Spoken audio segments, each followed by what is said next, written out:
Good morning นะคะทุกคน หลังจากที่ห่างหายไปนาน วันนี้เรากลับมาพร้อมกับ Self Care Vlog กันใหม่แล้ว เย้ วันนี้จริงมาพร้อมกับคิวแล้วก็เบสเมคอัพนิดนึงเพราะว่าเมื่อกี้มีออนไลน์มีตติ้งไปนะคะแล้วจริงๆวันนี้มันเป็นวันแรกที่ประจำเดือนจริงจะมาตอนนี้ร่างจริงก็คือแบบล้ามากเมื่อกี้คือแอบไปน็อกอยู่บนเตียงอยู่แต่คิดไปคิดมาสภาพวันนี้เนี่ยแหละมันแบบ perfect day สำหรับ self care วันนี้เนี่ยเดี๋ยวเราก็จะ get ready นิดนึงแบบให้หน้าตาดูมีสีสันแล้วก็ท็อปิกวันนี้เนี่ยเป็นหนึ่งในท็อปิกที่คนรอกันเยอะมากนั่นก็คือหัตถการนะคะอันไหนที่แนะนำอันไหนที่แบบไม่ค่อยแนะนำจริงๆไม่ได้มีประสบการณ์เยอะมากขนาดนั้นแต่ว่าเดี๋ยวเราก็จะมาแชร์ให้ทุกคนฟังนะคะทั้งจากที่เกาหลีแล้วก็ที่ไทยด้วยและเดี๋ยวจะมารีวิวหนังสือที่อ่านแล้วก็พูดถึงเรื่อง feminine energy กันด้วยนะคะก่อนอื่นมาเติมสีสันบนหน้ากันนะคะวันนี้เป็นวันที่จริงแบบตื่นมาแล้วหน้าบวมและซีดมากจริงเคยเล่าไปใน vlog self care อันอื่นที่แบบบอกว่าช่วงที่ก่อนประจำเดือนจะมาของผู้หญิงมันจะเรียกว่าเป็น luteal phase มันจะเป็นช่วงที่แบบร่างกายล้าผิวพรรณดูไม่ดีหน้าตาบางทีมันอาจจะดูแบบน่าเกลียดวันนี้จริงก็รู้สึกแบบนั้นนะคะตื่นมาแล้วแบบ oh my god หน้าแบบโทรมๆเหนื่อยๆบวมๆฉะนั้นเราก็ต้องแต่งหน้ากันนิดนึงเนาะซึ่ง get ready ของเราวันนี้ไม่ใช่ get ready ธรรมดานะคะแต่ว่าเป็น get teddy with me เราจะมาลองลิปหมี teddy รุ่นใหม่ของ Maybelline กันนะคะ Super Stay Teddy Tint แพ็กเกจจริงคือน่ารักมากจริงๆอันเนี้ยจริงอะแอบลองไปเมื่อวานแล้วจริงถ่ายคลิป2คลิปที่มีการกินทุกคนจริงทั้งกินไอติมแล้วจริงก็ไปกินช็อกโกแลตดูไบแล้วจริงไม่ได้เติมลิปเลยแต่ปรากฏว่าลิปมันติดทนสวยมากแล้วเดือนที่แล้วจริงไปอีเวนต์คือจริงเห็นฟ้าใสแบบแต่งหน้าสวยแล้วลิปสวยมากจริงก็ถามฟ้าว่าฟ้าวันนี้ทาลิปของอะไรอะมันดูแบบเบลอๆฟุ้งๆสีสวยมากฟ้าก็บอก Teddy ของ Maybelline ฉะนั้นเดี๋ยววันนี้จริงจะลองใช้ตัวนี้แล้วรีวิวให้ทุกคนดูด้วยลิปรุ่นนี้เขาชื่อทินเท็ดดี้หมีนุ่มนานเพราะเนื้อทินเขาสัมผัสนุ่มเหมือนคนหมีเท็ดดี้เราสามารถทาเต็มๆหรือว่าเบลนฟุ้งๆได้หมดเลยเขามีทั้งหมด10สีนะคะแต่ที่จริงมีจะเป็น15 25แล้วก็30เขาเป็นทินฟินิชแมตต์จุบไม่หลุดสีไม่หลุดทาได้ทั้งปากและแก้มเลยที่จริงชอบที่สุดจะเป็นเบอร์15นะคะคือสีที่จริงทาไปในคลิปที่จริงโชว์ไปเลยก็เดี๋ยววันนี้เราจะทาเบอร์15ด้วยเหมือนกันเดี๋ยวจะทาแบบเบลนด์ให้ดูก่อนจะทาปาดเดียวปื๊ดแบบนี้แล้วก็เอานิ้วแท็บๆให้เบลอฟุ้งๆนะคะนี่นะคะมันก็จะเป็นฟีลแบบเบลอๆฟุ้งๆแบบนี้แต่ถ้าอยากทาเต็มๆให้ดูโบว์ก็ทา 1-2 รอบได้เลยใช้แอปพลิเคเตอร์วาดขอบปากชัดๆคือเนื้อสัมผัสเขานุ่มเบาสบายปากมากนะคะพิกเมนต์สีก็ชัดปาดเดียวเอาจริงสีก็สวยชัดแล้วนี่นะคะเมื่อกี้จริงทาเบลนด์มันก็จะดูแบบซอฟๆฟุ้งๆแต่พอทาเต็มปากเนี่ยมันจะดูเฟียสขึ้นต่อให้ตอนนี้หน้าไม่มีเมคอัพอะไรแต่พอทาตัวนี้แบบโบว์มันก็จะดูแบบคมขึ้นดูแบบออกข้างนอกลุคนี้ก็ยังได้สิ่งที่จริงรู้สึกว่าเขาต่างกับลิปตัวอื่นคือเนื้อเขาเป็นทินที่มีความเวลเวทแต่ว่ามันติดทนมากๆเพราะว่าปกติเนี่ยจริงใช้ลิปที่เนื้อแบบเวลเวทหน่อยทาแป๊บเดียวกินข้าวก็คือหายแต่ตัวเนี้ยคือติดทนมากจริงเขาแบบบอกว่าติดทน12ชั่วโมงและสำหรับลุควันนี้จริงจะเติมเบอร์30เข้าไปนิดนึงนะคะนี่นะคะก็จะดูสดใสขึ้นแล้วก็เดี๋ยวจริงจะเอาเบอร์15มาทาแก้มวิธีใช้ตัวนี้ทาแก้มเนี่ยคือจริงจะเอามาแต้มหลังมือก่อนนะคะให้เขากระจายแบบนี้แล้วใช้ฟองน้ำแทบเอามาแต้มบนแก้มแบบนี้เลยการทำแบบนี้มันจะช่วยให้กระจายตัวสวยกว่านะคะบางทีเราแต้มไปบนแก้มเลยเนี่ยมันอาจจะดูเป็นปื้นได้คือพอเอาตัวนี้มาทาแก้มมาทุกคนเขาก็จะกลายเป็นบลัชที่สีติดทนมากแต้มจมูกนี่นะทุกคนน่ารักไหมแก้มเบอร์15มันดูแบบมีชีวิตชีวามากเหมือนแบบเลือดฝาดคือตัวเนี้ยพอเขาเซตตัวจะติดทน12ชั่วโมงนะคะฉะนั้นไม่ต้องห่วงเลยว่าปากจะซีดแก้มจะซีดเขามีทิ้งสเตนไว้ทาออกไปเที่ยวออกไปคาเฟ่ออกไปกินข้าวออกไปอีเวนต์อะไรเงี้ยก็คือได้หมดเลยจริงถูกใจสีนี้มากเลยทุกคนมันเป็นบลัชสีชมพูอมแดงมีส้มนิดที่ถูกต้องfinish look นะคะจริงแค่ปัดอายแชโดว์สีโครัลสีเดียวแล้วก็ปัดขนตาแล้วก็ได้อย่างนี้เลยทุกคนเห็นแล้วนึกถึงแบบลุคไปทะเลอย่างเงี้ยSummer Makeup น้องเท็ดดี้อันนี้เขาก็แท่งละ329 บาทนะคะส่วนตัวจริงชอบเบอร์15มากคือมันแต่งออกมาได้อย่างนี้เลยคิดว่า3เบอร์อันนี้เป็น3เบอร์วอร์มโทนที่กำลังพอดีดูสดใสเอามาทาแก้มทาปากได้หมดยังไงเดี๋ยวจริงใส่พิกัดไว้ให้ใต้คลิปถ้าใครสนใจไปตามได้เลยทุกคนเป็นอีกลิปทินที่สวยและติดทนนี่แหละเมคอัพคือเทอราปีที่แท้แต่ตอนนี้จริงร้อนมากเดี๋ยวเขาไปเปิดแอร์ก่อนเอาละทุกคนเราจะมาพูดถึงเรื่องหัตถการกันนะคะถ้าใครตามจริงมาตั้งแต่ก่อนอย่างเงี้ยแล้วมาเปรียบเทียบกับตอนนี้ก็อาจจะมองว่าเฮ้ยแบบจริงดูต่างจากแต่ก่อนเยอะอะไรอย่างงี้แต่คือขอปัก disclaimer ไว้ก่อนว่าอย่างแรกเลยคือน้ำหนักจริงลดเยอะมากนะคะจาก 2-3 ปีที่แล้วคือประมาณ5-6-7 โลได้เรื่องน้ำหนักลงจริงก็เคยพูดไปเยอะแล้วนะคะว่ามันมีทั้งปัจจัยเรื่องความเครียดเรื่องแบบไปอยู่เกาหลีแล้วไม่ค่อยอยากอาหารแต่อย่างตอนนี้คือจริงมีออกกำลังกายแล้วก็มีการแบบดูแลเรื่องการกินอะไรอย่างงี้ด้วย เคยทำคลิปไปแล้วสามารถเข้าไปดูได้เลยในแบบ self care playlist ของจริงแล้วก็อีกปัจจัยที่จะโน้ตไว้ก่อนก็คือปีนี้จริงอายุ30แล้วนะคะซึ่งคนเราเนี่ยพออายุเยอะขึ้นเรื่อยๆกระดูกใดๆคือมันมีโอกาสที่จะเปลี่ยนไปได้บางคนอย่างเงี้ยอยู่ๆก็ขมับแบบเข้าไปเยอะขึ้นอะไรเงี้ยมันเป็นเรื่อง aging เหมือนกันอย่างของจริงเนี่ยสิ่งที่จริงสัมผัสได้จากการที่อายุเยอะขึ้นก็คือแก้มจริงมันน้อยลงนะคะจริงไม่ได้ฉีดลดแก้มมาประมาณ3 ปีได้แล้วก็หน้าอย่างเงี้ยมันก็ดูแบบเป็นผู้ใหญ่ขึ้นแต่ก่อนจริงจะมีความแบบกลมๆมากกว่านี้ แต่นั่นแหละคือมันมีปัจจัยเรื่องน้ำหนักแล้วก็อายุด้วยส่วนสิ่งที่จริงมีอยู่บนหน้าตอนนี้นะคะมีอยู่แค่2อย่างทุกคนมันดูไม่สนุกปะแบบไม่มีอะไรเมาเยอะแต่จริงๆมันมีอันที่จริงเคยทำเดี๋ยวจริงจะพูดแต่ว่าตอนนี้บนหน้าจริงมีอยู่แค่2อย่างก็คือฟิลเลอร์ล่องน้ำตาตรงนี้นะคะแล้วก็อัลเตราล่องแก้มจริงมีฉีดแค่นิดเดียวคือฟิลเลอร์ที่เหลือจากการฉีดใต้ตานะคะแต่ว่านอกนั้นไม่เคยมีฉีดฟิลเลอร์ส่วนไหนบนหน้าเลยแล้วก็โบท็อกก็ไม่มีสักส่วนบนหน้านะคะเพราะว่าเมื่อประมาณ 2-3 ปีที่แล้วจริงแบบดื้อโบก็เลยไม่สามารถฉีดโบท็อกอะไรได้เพราะมันจะไม่เห็นผลจริงจะพูดถึงอัลเตราก่อนละกันอัลเตราเนี่ยจริงทำมาได้ประมาณ5 เดือนแล้วทำไปเมื่อเดือนเมษาได้ปกติจริงไม่รับรีวิวคลินิกหรือหัตถการนะคะจริงจะไปอยู่แค่ที่เดียวอันนี้ก็ไม่ได้ผูกสัญญาด้วยคือจริงไปแค่ที่นี่เพราะว่าสบายใจสุดก็คือที่ True Trust Clinic ตอนเมษาจริงก็ไปทำอัลเตราที่นั่นนะคะจริงจะไม่ได้ว่าจริงทำกี่ลายเดี๋ยวจริงจะขึ้นไว้การทำพวกเลเซอร์ลิฟติ้งยกกระชับหน้าเนี่ยมันก็มีหลายอย่างมีทั้งไฮฟูอัลตราฟอร์เมอร์มันก็เป็น type ของไฮฟูเหมือนกันมีเทอร์มาดมีอัลเตราจริงไม่ใช่ผู้เชี่ยวชาญแต่จริงก็พอรู้ว่าแต่ละอย่างมันก็ต่างกันที่มันเข้าไปถึงเลเยอร์ผิวชั้นแบบลึกแค่ไหนอันไหนจะช่วยลดแฟตอันไหนจะช่วยกระตุ้นคอลลาเจนอะไรเงี้ยคือมันจะมีความต่างแต่อย่างอัลเตราเนี่ยมันมีข้อดีของมันคือเขาจะมีหน้าจอแล้วคุณหมอจะดูเรียลไทม์ได้เลยว่าตัวหัวอัลเตราเนี่ยมันยิงถูกชั้นผิวไหมถ้าเราไปยิงเครื่องอื่นเนี่ยเราอาจจะเจอคุณหมอที่เก่งๆที่แบบยิงโดนก็ได้แต่บางครั้งเราก็ไม่รู้เนาะว่าเขายิงโดนจริงๆหรือเปล่าแต่ถ้าทำอัลเตราก็คือมั่นใจได้เลยว่าที่เรายิงยกกระชับไปเนี่ยมันโดนจริงๆแล้วมันจะเห็นผลจริงๆส่วนตัวจริงเป็นคนที่ทนความเจ็บได้ค่อนข้างดีนะคะฉะนั้นตอนที่ทำอัลเตราเนี่ยจริงก็ให้คุณหมอยิงแบบค่อนข้างแรงเลยคือมันสามารถปรับระดับความแรงได้เจ็บไหมไม่เจ็บชัวร์ เป็นความรู้สึกที่คุ้นเคยเพิ่มได้นะ แม็กซิมัมไปเลยจ้ะเจ็บไหม ชินอะ ยอด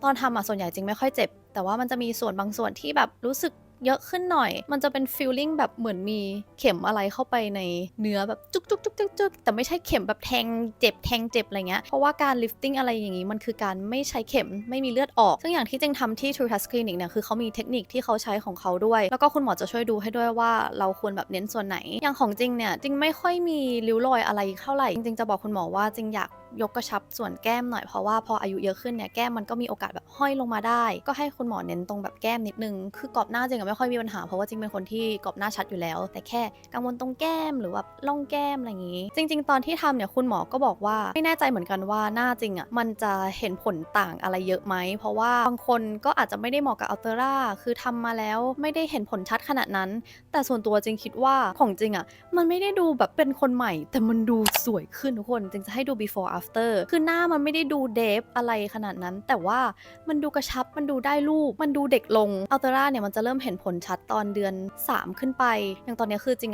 เดือน5แล้วมันก็จะเมนเทนอยู่อย่างนี้แล้วก็อัลเตราจะอยู่ได้ประมาณปีนึงนะคะจริงแบบพอใจกับผลลัพธ์มากทุกคนดาราส่วนใหญ่เนี่ยก็ทำอัลเตรากันทุกปีเหมือนกันนะคะมันเป็นสิ่งที่เขาคอยเมนเทนเรื่อยๆเพราะว่ามันช่วยกระชับหน้าแล้วช่วยกระตุ้นคอลลาเจนบนผิวด้วยฉะนั้นถ้าใครเริ่มอายุ30หรืออายุ30ขึ้นไปเนี่ยจริงแนะนำให้ทำอัลเตรานะคะเพราะว่าคนเราพออายุเยอะขึ้นคอลลาเจนก็จะลดลงแต่ถ้าน้องๆเด็กๆกว่านี้จะทำอัลเตราจริงคิดว่ามันยังไม่จำเป็นเพราะว่าหน้ามันยังมีคอลลาเจนยังดูแบบเต่งตึงอยู่อาจจะทำเป็นพวกไฮฟูที่แบบกระชับบ้างอะไรอย่างงี้ก็ดีก็อาจจะช่วยประหยัดเงินได้เยอะกว่าอัลเตราหลังทำมันก็แล้วแต่คนบางทีก็อาจจะบวมประมาณนึงบางทีก็อาจจะบวมน้อยหน่อยมีเจ็บบ้างราคาสูงหน่อยแต่จริงว่ามันเป็นการลงทุนที่คุ้มทุกคนจริงเคยดูคลิปที่ดาราเขามาพูดถึงหัตถการที่เขาทำแล้วบอกว่าสิ่งที่จะทำซ้ำก็คืออัลเตราแล้วทุกคนagreeกันหมดเลยคือจริงก็เห็นด้วยเหมือนกันนะคะอัลเตราดีมากจริงคิดว่าจริงก็น่าจะทำอัลเตราทุกๆปีต่อมาฟิลเลอร์ใต้ตานะคะอันนี้จริงมีรีวิวอยู่ในหน้า IG เหมือนกันนะคะหน้า IG ไฮไลท์ที่ชื่อว่า Beauty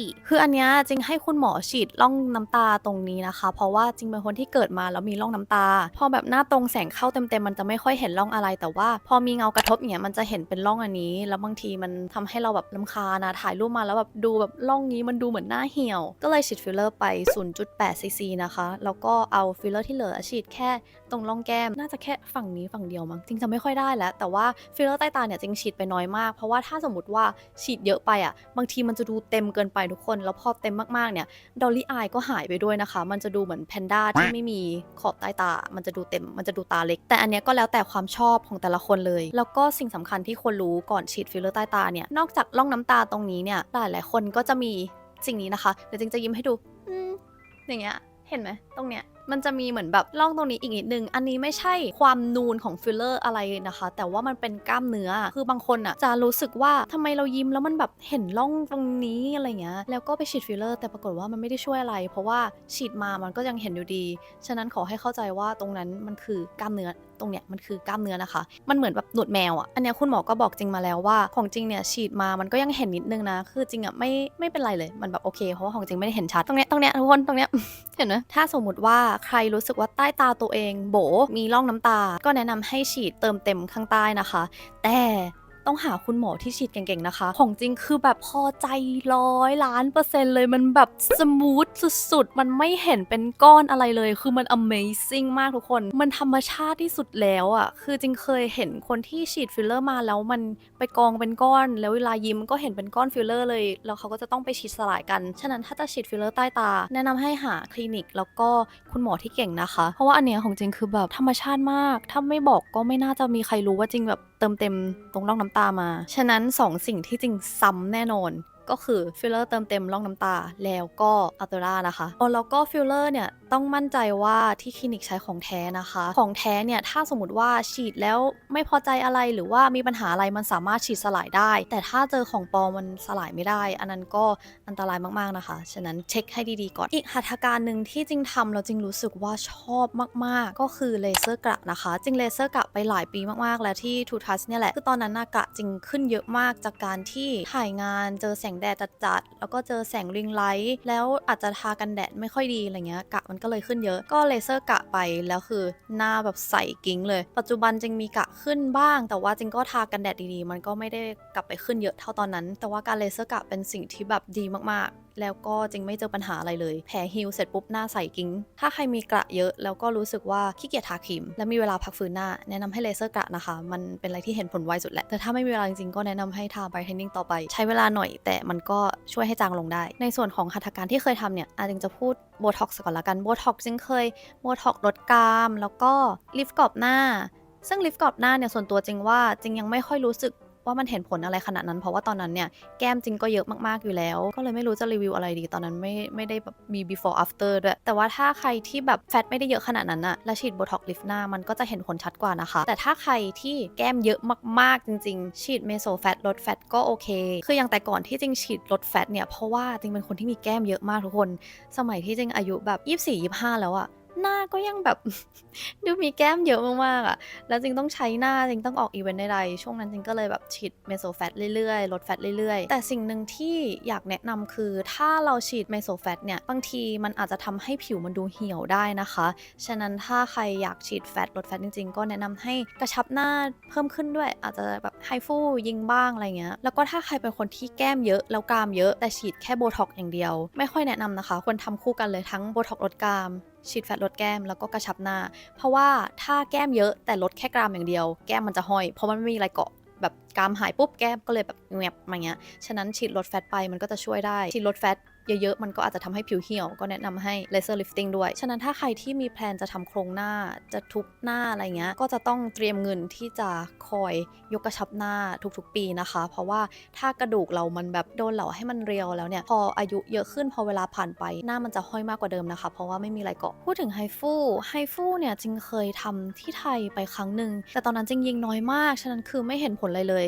แล้วก็ไฮฟูเนี่ยจริงๆมันจะอยู่ได้ประมาณแบบ 3-4 เดือนคือมันจะราคาถูกกว่าอัลเตอร่าเยอะมากแต่ว่ามันก็จะเน้นแบบทำเรื่อยๆถ้าใครไม่มายเนี่ยก็สามารถทำได้เรื่อยๆเหมือนกันแต่ก็ต้องดูด้วยว่าเขาใช้เครื่องอะไรจริงก็ไม่ได้เชี่ยวชาญเรื่องนี้เท่าไหร่แต่การทำหน้ามันต้องทำถึงจะรู้ว่ามันเหมาะกับตัวเองไหมถ้าสมมติว่าทำไฮฟู แล้วรู้สึกว่ามันไม่ค่อยเห็นผลก็อาจจะเปลี่ยนไปเป็นอย่างอื่นแทนแต่ตอนที่จริงอยู่เกาหลีเนี่ยจริงจะทำ laser lifting อันนึงที่เขาเรียกว่า shooting to universe มันเป็น ultra former เนี่ยแหละมันก็คือ high full แบบหนึ่งแต่ว่าตอนที่จริงทำเนี่ยมันเป็นหัวที่ดีหน่อยมั้งจริงก็คอยทำ maintain ทุกๆ6 เดือนเพราะว่าทำที่เกาหลีมันถูกจริงก็ไม่แน่ใจหรอกว่ามันเห็นผลเยอะแค่ไหนแต่ทำเพื่อความสบายใจแล้วก็คลินิกที่เกาหลีเนี่ยจริงไม่ได้มีอะไรแนะนำนะคะเพราะว่าจริงแค่แบบเลือกไปที่มันใกล้บ้านที่สุดเลยเหมือนคลินิกที่เกาหลีเนี่ยส่วนใหญ่เราก็เข้าได้หมดแค่แบบต้องเลือกอันที่โปรโมชั่นดีแล้วก็รีวิวน่าเชื่อถือนะคะอย่างที่จริงไปคือเป็นรีวิวเกาหลีล้วนเลยจริงก็แบบเช็คทุกอย่างเรียบร้อยแต่เพื่อความสบายใจถ้าใครแบบบินไปเกาหลีแล้วก็อยากทำหน้าก็แนะนำให้ทำที่เขามีล่ามให้นะคะคิดว่ามันช่วยยกกระชับหน้าได้ประมาณนึงแต่ด้วยความที่ Ultra Former มันไม่ได้มีหน้าจอให้ดูเหมือน Ultra จริงก็ไม่แน่ใจเหมือนกันว่าหมอยิงโดนตรงไหนไม่โดนตรงไหนบ้างแล้วก็เตอร์มาดจริงเคยทำไปครั้งนึงนะคะเตอร์มาดเนี่ยมันคือเลเซอร์ลิฟติ้งประเภทหนึ่งที่มันช่วยกระชับหน้าพร้อมกับลดแฟตบนหน้านะคะตอนนั้นจริงทำเพราะว่าจริงอยากทั้งแบบลดแก้มด้วยกระชับหน้าด้วยแต่ส่วนตัวจริงรู้สึกว่ามันไม่ค่อยเหมาะกับจริงตอนนั้นนะมันทำแล้วแบบหน้ามันดูแบบแฟตหายหน้ากระชับแต่มันดูโซมอะสำหรับจริงคือจริงแค่รู้สึกว่าหน้าจริงมันต้องมีแก้มหน่อยแต่อย่างบางคนเนี่ยเขาเป็นคนที่แบบทรงหน้าไข่ทรงหน้าเรียวถ้ามีแก้มออกมาอย่างนี้เขาก็อาจจะต้องลดแก้มหน่อยเพื่อให้หน้ามันดูแบบเป๊ะหน้าโมเดลอะไรเงี้ยแต่จริงก็เคยถามคุณหมอเหมือนกันว่าทำไมสำหรับบางเคสเขาถึงแนะนำให้ทำทั้งเตอร์มาดกับอัลเตอร่าพร้อมกันคือมันต่างกันตรงที่มันยิงโดนชั้นผิวคนละชั้นกันฉะนั้นก็แนะนำให้ปรึกษาคุณหมอดีกว่าว่าหน้าแบบเราเหมาะกับทำอะไรมากกว่าอย่างฟังจริงพูดอย่างเงี้ยก็ไม่ต้องทำตามจริงก็ได้เอาที่มันเข้ากับตัวของเราเองเอาที่มันเข้ากับทรงหน้าเราเองเพราะตอนเด็กๆเนี่ยจริงก็ได้ยินว่าเฮ้ยฉีดโบกามฉีดลดแฟตแก้มมันเป็นอะไรที่ฮิตมากเราต้องทำตอนนั้นคือไม่ได้คิดอะไรเลยนอกจากเราน่าจะต้องทำบ้างแล้วเราก็เลยทำแล้วก็พอโตมาเรื่อยๆพอได้ทำเราถึงรู้ว่าอะไรเหมาะกับเราอะไรไม่เหมาะกับเราแล้วก็บางทีมันก็ดูตามวัยด้วยแล้วก็มาถึงโซนเมาส์มอยสิ่งที่จะไม่ทำอีกนะคะอันนี้จริงยังไม่เคยบอกยังไม่เคยแปะรูปใน YouTube ใน IG ให้เลยทุกคนต้องขึ้น trigger warning หรือเปล่าก็ไม่รู้เรื่องมีอยู่ว่าเมื่อตอนที่จริงอยู่เกาหลีเนี่ยคือจริงมีพี่ที่สนิทที่เขารู้เรื่องการทำหัตถการที่เกาหลีเยอะแล้วเขาก็บอกว่าถ้าอยากจะกระชับหน้าอะไรเงี้ยที่เกาหลีมันมีสิ่งที่เรียกว่า InMode มันคือ laser lifting ประเภทหนึ่งเหมือนกันแต่ว่ามันจะช่วยลดแฟตบนหน้าด้วยช่วยกระชับด้วยซึ่ง InMode เนี่ยมันจะมีทั้ง InMode FX กับ InMode Forma InMode Forma จะเป็นหัวที่แบบวนๆบนหน้าช่วยกระตุ้นคอลลาเจนแต่ FX เนี่ยจะเป็นการยิงเข้าไปแล้วก็ช่วยกระชับหน้าช่วยลดแฟตเราก็ฟังพี่เต็มที่ก็ดูรีวิวมาบ้างแล้วก็ไม่ได้เป็นคนกลัวอะไรอยู่แหละก็ไปทำขอขึ้น trigger warning การช้ำแล้วกันนะคะคือเวลาที่เราทำ laser lifting อันอื่นเนี่ยบางทีมันจะแค่บวมใช่ไหมแต่ InMode เป็นประเภทหนึ่งที่มันจะช้ำมันแล้วแต่คนว่าจะช้ำน้อยช้ำเยอะแต่รู้ จริงไม่กล้าแนบรูปเลยเพราะกลัวคนจะตกใจอ่ะมันเหมือนโดนคนซ้อมมาเราจะขึ้นให้ดูแล้วกันนะติ้งตกใจกันปะอันนี้จริงก็ตกใจเหมือนกันมันช้ำทันทีคืนแรกหลังทำเลยคือคนเกาหลีบางคนอ่ะเขาทำมาแล้วมันไม่ได้ช้ำเยอะเขาก็ใช้ชีวิตปกติได้แต่ของจริงๆบางคนที่ช้ำง่ายและช้ำนานหน้าจริงช้ำอยู่อย่างนี้ประมาณ2 สัปดาห์แล้วเรื่องผลลัพธ์เนี่ยบอกเลยว่ามันสู้อัลเตอร่ามันสู้แบบเลเซอร์ลิฟติ้งอันอื่นไม่ได้แต่คือคนเกาหลีชอบอินโหมดมากตอนนั้นอินโหมดเป็นหัตถการอันดับหนึ่งที่คนเกาหลีทำกันคือคนเกาหลีอะเขาไม่ห่วงอยู่แล้วว่าน่าจะช้ำหรือแบบไปทำศัลยกรรมมาต้องแปะผ้าก๊อซอะไรเงี้ยเขาไม่ห่วงอยู่แหละแต่ถ้าเราเป็นคนที่ต้องใช้หน้าทำอันนี้คือไม่ได้เลยทุกคนคนไทยก็ไม่น่าจะอยากจะทำกันนะเพราะว่ามันใช้เวลาพักฟื้นหน้าบางคนอาจจะหายภายใน5 วันอะไรเงี้ยแต่ของจริงคือ2 สัปดาห์มันแย่มากทุกคนแล้วเรื่องการลดแฟตอย่างเงี้ยจริงคิดว่ามันไม่ได้เห็นผลดีเท่าฉีดเมโซแฟตบ้านเราคือเมโซแฟตที่เกาหลีเนี่ยหลายๆคนบอกว่ามันไม่ได้เห็นผลขนาดนั้นต้องแบบไปฉีดซ้ำแต่อย่างที่ไทยอ่ะคือฉีดแค่รอบเดียวหน้ามันก็ลดแล้วอะอย่างที่จริงเคยฉีดที่ทูทัสคลินิกคือฉีดครั้งเดียวคือหน้าแบบยุบเข้าไปเลยแต่จริงแบบจำอะไรไม่ค่อยได้เลยอะเพราะว่าหน้ามันช้ำเยอะมากจนเราแบบไม่อยากดูกระจกอะมันมองอะไรไม่เห็นนอกจากรอยช้ำอะนั่นแหละอันนี้เป็น honest review ของจริงใครที่อยากหาทำก็ไปลองก็ได้แต่มันไม่จำเป็นต้องทำอะในความเห็นส่วนตัวแล้วก็สุดท้ายนะคะสิ่งที่จริงเคยทำแล้วคิดว่าน่าจะไม่ทำอีกที่เดิมก็คือการฉีดรีจูรันนะคะบอกก่อนว่าการฉีดรีจูรันเป็นสิ่งที่ทำให้ผิวดูโกลว์ดูเฮลตี้แบบผิวดีมากแต่ว่าประสบการณ์แย่มากๆที่จริงเคยเจอเนี่ยคือจริงอะเคยต้องไปถ่ายงานหนึ่งที่เกาหลีแล้วเซอร์วิสหนึ่งที่เขาให้จริงมามันคือการฉีดรีจูรันซึ่งตอนนั้นผิวนี่มีปัญหาหลังจากฉีดไฟเซอร์ก็เลยแบบโอเคงั้นลองฉีดดูแล้วแบบคุณหมอฉีดดีมากหลายๆคนบอกว่าฉีดรีจูรันมันเจ็บมากๆแต่ว่าจริงเป็นคนทนความเจ็บเก่งแล้วก็ตอนนั้นแบบ มันเจ็บแบบทนได้หน้าแบบช้ำนิดเดียวแป๊บๆก็หายแล้วผิวก็ดีอันนั้นคือเขาให้เซอร์วิสมาเป็นสปอนก็โอเคแล้วเดือนต่อมาจริงไปจ่ายเองทุกอย่างที่เกาหลีมันถูกกว่าที่ไทยตอนนั้นจริงฉีดกี่ซีซีจำไม่ได้ละเยอะหน่อยแต่ว่าแค่18,000แล้วคือจริงไปฉีดที่เดิมเพราะว่าคิดว่าแบบคุณหมอฉีดดีอะมันไม่เจ็บมันไม่ช้ำขนาดนั้นน่ะก็เลยอ่ะไปแล้วตอนนั้นที่จริงไปอ่ะจริงเจอล่ามที่ช่วยแปลตอนที่จริงไปถ่ายงานตอนนั้นให้เขาเป็นล่ามผู้ชายเขาบอกจริงว่ารอบนี้จะเจ็บหน่อยนะเพราะว่าไม่ได้มาถ่ายงานอันนี้เขาพูดภาษาไทยนะฉะนั้นจริงแปลไม่ผิดแน่นอนจริงก็แบบทำไมเราจ่ายตังค์เองแล้วมันจะเจ็บกว่าตอนที่เขาให้สปอนคือตอนที่ถ่ายสปอนอันนั้นอะไม่ได้สปอนฉีดลิจูลันด้วยซ้ำคือไม่ได้มีการเข้าไปถ่ายเพราะว่าที่เกาหลีเนี่ยการถ่ายรีวิวหัตถการมันผิดกฎหมายจริงก็เลยงงไงว่าเขาหมายถึงอะไรวะทำไมมันถึงจะเจ็บก็พยายามคิดว่าไม่มีอะไรหรอกแล้วเราก็เข้าไปฉีดคุณหมอคือคุณหมอคนเดิมอะทุกคนแล้วคือตอนที่ฉีดครั้งแรกเนี่ยเขาแบบค่อยๆฉีดปราณีตมากทำดีมากแต่รอบที่จริงไปแล้วจ่ายเองอะเขาฉีดแบบนี้ทุกคนสมมติว่านี่คือเข็มใช่ปะเขาผลักหน้าจริงแบบจริงเนี่ยจึกเนี่ยแล้วคือลิจูลันจริงคือฉีดทั้งหน้าแล้วเขาทิ่มแรงมากคือเข้าใจว่าหลายๆคนอาจจะมองว่าหมอเกาหลีมือหนักอยู่แล้วแต่ในเมื่อครั้งแรกที่จริงไปทำแล้วเขาทำมาตรฐานที่ดีแบบนั้นเนี่ยมันก็ควรจะเป็นมาตรฐานเดิมที่เขาควรทำให้แต่รอบนั้นเนี่ยคือมันเจ็บมากพอทำเสร็จจริงร้องไห้โฮเลยนะคือจริงทนความเจ็บเก่งมากแล้วนะแต่อันนั้นคือเจ็บมากจริงคือน้ำตาไหลมางี้เลยอะแบบสะอื้นอะแล้วตอนที่ทำเสร็จจริงๆคุณหมอบอกว่ารอบนี้น่าจะไม่ช้ำนะแบบดูแล้วเดี๋ยวจริงแนบรูปให้ดูว่าไม่ช้ำของคุณหมอคืออะไรอันนี้คือครั้งแรกที่ทำมันดู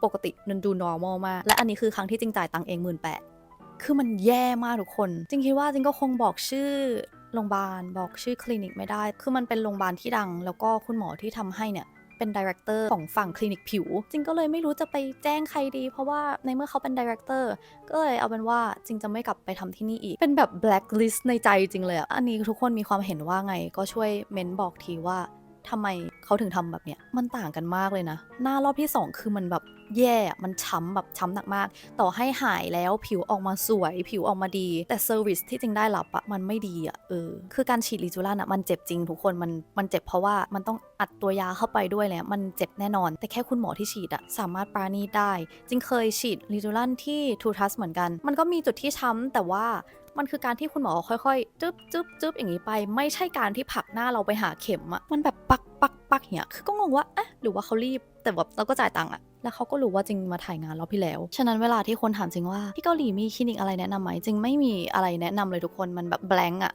จริงไม่ได้มีประสบการณ์ที่ดีขนาดนั้นหรือแบบต่อให้จริงแนะนำไปคนก็อาจจะได้รับบริการไม่เหมือนกันอะไรเงี้ยก็เลยแบบอันนี้ก็อาจจะต้องไปหาข้อมูลกันเองนิดนึงนะคะแต่นั่นแหละทุกคนนี่ก็เป็นหัตถการที่จริงทำมาทั้งหมดนะคะจริงไม่ได้ทำอะไรเยอะขนาดนั้นอยากจะบอกทุกคนไว้เลยว่าอะไรที่มันเป็นกระแสเราเสพข้อมูลได้แต่ว่าต้องดูว่ามันเข้ากับเราไหมฟิลเลอร์ปากก็เป็นกระแสมากๆฟิลเลอร์ฉีดหูก็เป็นกระแสมากๆเราก็อาจจะต้องดูทั้ง1เข้ากับเราไหม2ปลอดภัยไหม3คลินิกที่เราจะทำเนี่ยผลงานเขาเป็นไงเขาออกมาดีไหมคุณภาพดีไหมแล้วก็อะไรที่เยอะเกินไปมันก็อาจจะไม่ได้เข้ากับเราขนาดนั้นก็ได้หัตถการที่ดีที่สุดจริงๆแล้วอาจจะเป็นการลดน้ำหนักนะคะทุกคน อันนี้คือแฟกต์จริงๆนะคือคนเกาหลีเขาก็พูดกันเยอะมากว่าจริงๆแล้วสิ่งที่ดีที่สุดอาจจะเป็นการลดน้ำหนักก่อนเพราะว่าพอเราน้ำหนักอยู่ในเกณฑ์ที่เฮลตี้ของตัวเองเราดูแลรูปร่างของตัวเองทานโปรตีนให้พอเงี้ยเราจะรู้ว่า natural state ของเรามันเป็นยังไงหน้าตาเราประมาณนี้จริงๆมันต้องเติมตรงไหนบ้างเพราะว่าอย่างตอนนั้นที่จริงน้ำหนักประมาณ47-48อย่างงี้จริงก็ฉีดแฟต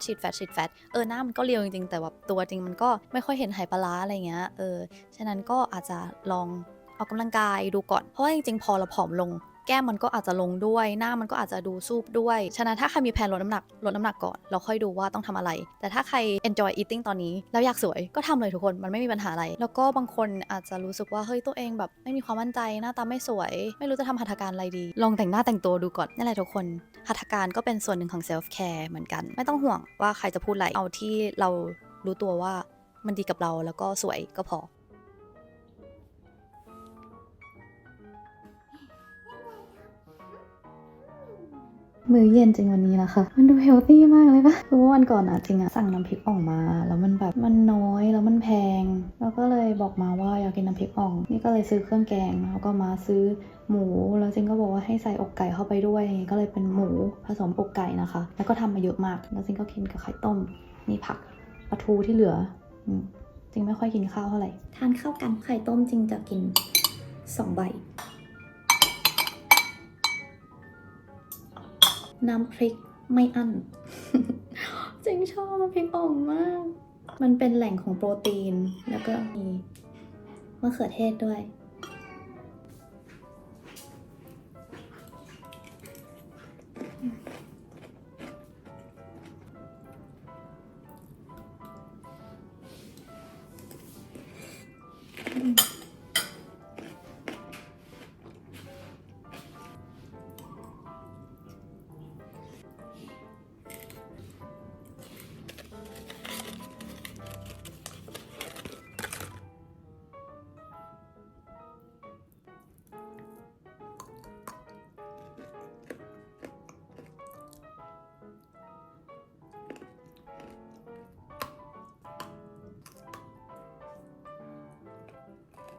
นี่นะทุกคนจะให้ดูว่า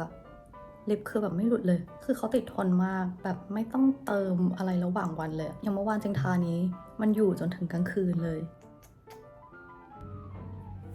ตอนนี้ฝนตกอะทุกคน เรามา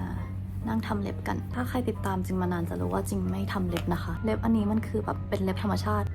อันนี้มันเป็นที่ดันหนังที่จริงซื้อมาตั้งแต่ตอนอยู่เกาหลีนะคะ ดันหนัง แล้วก็เดี๋ยวค่อยแบบเล็มๆนิดนึงนะคะ จริงเคยมีทำ nail care แบบเต็มๆไป มีอยู่ใน playlist self care เหมือนกัน ก็สามารถไปดูได้ จริงก็ยังทำเหมือนเดิมนะ แต่ว่าช่วงนี้คือจริงไม่ได้แบบแตะเล็บเจลเลย ก็เลยไม่ได้ต้องทาบำรุงอะไรนะคะ แล้วก็ถ้าเราทานโปรตีนเพียงพอ ร่างกายสารอาหารเพียงพอ เล็บมันก็จะไม่ค่อยเปราะ ตอนนี้จริงก็ไม่ค่อยเล็บฉีกเท่าไหร่เดี๋ยวเราก็จะตัดหนังนะคะ จริงแบบตัดแค่แบบนิดเดียวจริงๆตัดสินใจแล้วว่าจะตัดเล็บให้สั้นลง แอบแวบไปตะไบเล็บมานะคะ เล็บแบบเหลือแค่นิดเดียว แล้วก็ในส่วนของแฮนด์ครีมช่วงนี้ที่จริงใช้ไหนๆบำรุงเล็บให้เห็นแล้วก็แนะนำเลยละกันแฮนด์ครีมหลักๆที่จริงใช้ยังมีคามิลอันเดิมที่ก็ใช้เวลาที่มือแห้งนะคะ แต่จริงก็ไม่ได้เป็นคนที่แบบติดแฮนด์ครีมขนาดนั้นเพราะว่าเราก็ต้องจับนู่นจับนี่หรือแบบหยิบขนมอย่างเงี้ยเราก็ไม่อยากจะกินแฮนด์ครีมเข้าไปแต่ว่าถ้าสมมติว่าก่อนนอนจริงรู้สึกว่ามือแห้งจริงก็จะทาตัวนี้แต่ถ้าอยากมือสวยแบบเนียนเหมือนมือเด็กอย่างนี้แนะนำแฮนด์ครีมอันนี้นะคะ Retinol จริงๆเขามีเขียนตรง direction อันนี้นะว่าห้ามทาเกิน3 ครั้งต่อวันเพราะว่าจริงๆมันผสม Retinol เราก็ควรทาก่อนนอนแล้วก็ตอนเช้าอย่าลืมทากันแดดที่มือด้วยจริงทาอันนี้ก่อนนอนเกือบทุกคืนนะคะคือถ้าสมมติทาอะไรที่มี Retinol ไม่แนะนำให้ไปเจอแสงอะไรก็ทาก่อนนอนจะดีสุดแล้วก็อันนี้เขาเขียนไว้ด้วยว่าใครที่ตั้งครรภ์ไม่ควรใช้นะคะเพราะมี Retinol แล้วก็ทุกคนอันนี้เป็นอีกไอเทมลับครีมทาเท้าจริงๆยี่ห้อเนี่ยเขามีแบบมาร์คเท้าแล้วเขาก็แบบมีครีมอันนี้คือเขาเคยส่งให้จริงนานแล้วแต่ว่าจริงยังไม่เคยเอามาใช้จนแบบเร็วๆนี้จริงหยิบมาใช้แล้วคือเท้านุ่มมากจริงทาก่อนนอนตื่นมาเท้าแบบนุ่มมากฉะนั้นถ้าใครอยากจะเท้าเนียนก็แนะนำอันนี้เหมือนกันมาแนะนำหนังสือที่จริงอ่านไปเร็วๆนี้นะคะจริงๆเล่มนี้จริงมีโพสต์รีวิวอยู่ใน IG ด้วยแต่ว่าเราจะมาแนะนำในนี้ด้วยเผื่อใครไม่ได้ตาม IG ก็อาจจะไม่สนุกเท่าไหร่แต่ว่า เล่มนี้นะคะเป็นอีกเล่มที่จริงอ่านจบแล้วรู้สึกว่าซื้อตามได้อ่านสบายไม่ผิดหวังคือจริงกดเล่มนี้มาไม่ได้คิดอะไรเลยแค่รู้สึกว่ามันก็น่าจะอ่านเพลินๆได้แต่ปรากฏว่ามันค่อนข้างดีเลยทุกคนเป็นอีกเล่มที่เนื้อหามันก็ค่อนข้างจะเกี่ยวกับ manifest เหมือนกันนะคะจริงอ่านหนังสือ manifest มาหลายเล่มแต่ว่าส่วนใหญ่มันก็จะมีแต่ทฤษฎีมีแต่เนื้อหาตัว manifest แต่อันเนี้ยเขาก็จะมีความแบบผสมความเป็นผู้หญิงเข้าไปแล้วก็บอกว่าเราแบบสามารถเปลี่ยนความคิดยังไงได้บ้างคือมันทำให้เราดูแบบจะเป็นคนน่ารักกับทุกคนเพราะคนเขียนเขาก็เป็นผู้หญิงญี่ปุ่นที่มีความแบบผู้หญิงอะไรเงี้ยแต่ว่าเขายังอยากเป็น working woman ที่สวยด้วยแล้วก็รวยด้วยตามชื่อหนังสือแล้วเขาก็มีพวกแบบฝึกหัดมาให้เราเขียนอะไรอย่างนี้ด้วยนะคะจริงไม่ได้เขียนเพราะว่าเพื่อในอนาคตเอาให้ใครอ่านก็จะได้ไม่ต้องมาเห็นข้อมูลเรามันก็จะมีทั้งแบบวิธีที่ทำให้เราสามารถออกจากคอมฟอร์ทโซนได้วิธีที่ทำให้เราปรับ mindset ให้ดีขึ้นดูเผินๆอาจจะดูแบบก็โอเคแต่ว่าจริงว่าเนื้อหาเขาเขียนมาดีชอบมากโอเคทุกคนจริงก็ไม่แน่ใจว่าคลิปนี้จะยาวเท่าไหร่เพราะว่า หลายๆคนที่ทักจริงมาบอกว่ารอคลิปใหม่อยู่เขาบอกกันแทบทุกคนว่าขอคลิปชั่วโมงหนึ่งแต่จริงคงทำชั่วโมงหนึ่งให้ไม่ได้สำหรับเซลฟ์แคร์จริงรู้สึกว่ามันอาจจะยืดเยื้อไปถ้าให้สารภาพตามตรงคือตอนนี้จริงปวดไมเกรนมากแต่จะเช็คลิปให้ดูรอบสุดท้ายอันนี้จริงไม่ได้เติมลิปเลยทุกคนคือปากไม่หลุดจริงๆแก้มก็ไม่หลุดทุกคนนี่มันผ่านมาตั้งหลายชั่วโมงแล้วเมคอัพยังอยู่ครบอยู่เลยยังไงก็หวังว่าจะชอบคลิปนี้กันนะคะหัวข้อเซลฟ์แคร์รอบต่อไปอยากให้เป็นท็อปิกไหนก็สามารถพิมพ์คอมเมนต์คุยกันได้นะคะถ้าชอบคลิปนี้ก็อย่าลืมกดไลค์แล้วก็คอมเมนต์คุยกันด้วยเราไว้แล้วมาเจอกันคลิปหน้าค่ะ